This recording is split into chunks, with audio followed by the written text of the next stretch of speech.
today we are filming sunset scene here in the forest. And right now it's very boring. So we want to create a moody and pretty sunset scene with a dancer. So we're gonna go from this to this.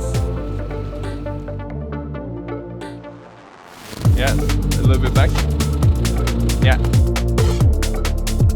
Nice. Okay, Matthias. Yeah. What was the idea? It was important for us to have it feel a bit like warm and cozy, quite realistic.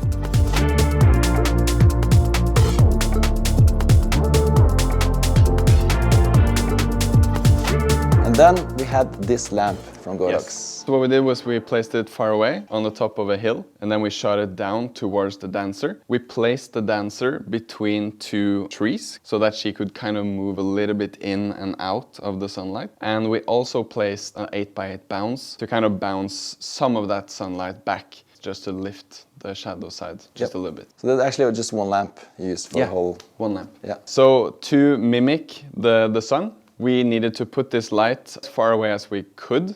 Light has quite a harsh roll-off, it's like exponential, so you need it to be quite far away so that the light doesn't change in intensity when she's moving. Because if you have a light quite close to the subject, you kind of see it dimming up and down as they move. And when you put the light far away, you also lose a lot of light. So that's why the output needed to be quite high to be able to actually look like the sun.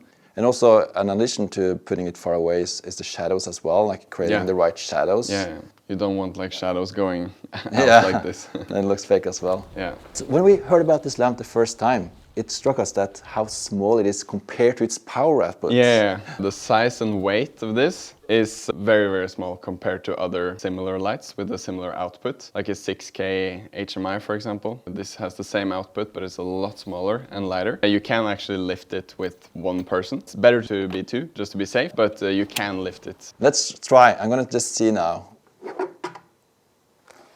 Yeah. And when we say light, it's not like it's like, heavy. It is heavy. Yeah, but compared, as you say, to other lamps. So when you're using lights this big, a combo stand like this is kind of too small, but since we now are just gonna have it and not lift it, this should be alright. In another situation, it would be better to crank it up. But this is quite powerful, so you cannot use like regular sockets for this, right? So you have to bring a generator to the forest.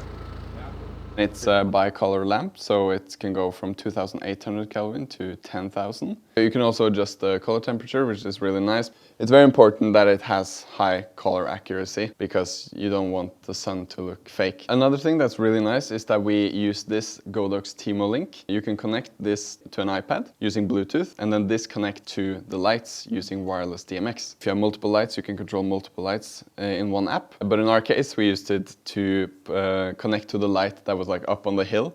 So we didn't have to like run up and down the hill to adjust the lights. And I also heard the range is quite good with this one, so you don't need to move too close. Kanskje du kunne starta med at du liksom kommer på en måte litt frem bak det treet her. Ja, ikke sant? Ja. Og så du på en måte ender opp her da, ut I lyset.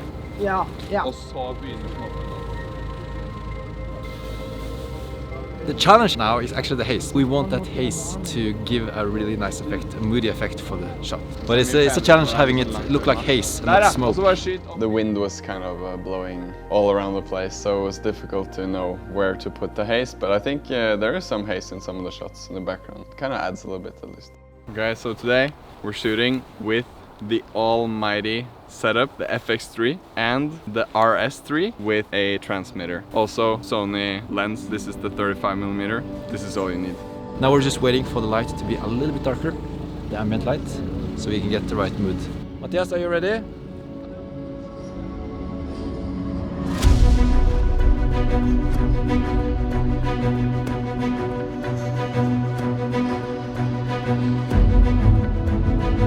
When you are filming when it's pitch black, it looks so fake. Yeah, you have to shoot when it's still light in the sky. Yeah, you need some ambient light because that's more realistic. The shooting time was really short because when it starts getting dark, it goes so fast. So the plan was to shoot for maximum 30 minutes, but we actually managed to get it in 15, so we were quite efficient.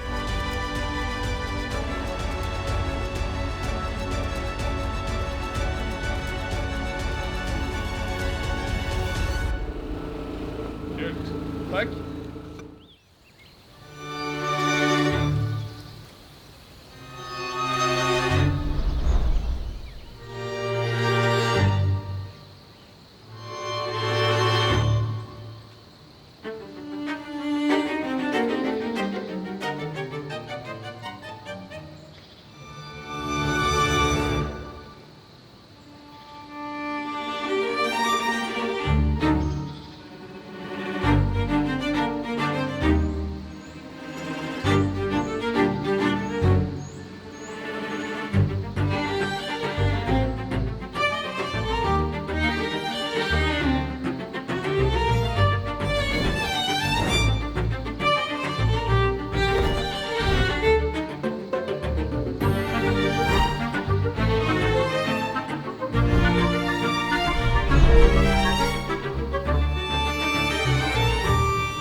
Are you happy with the final result?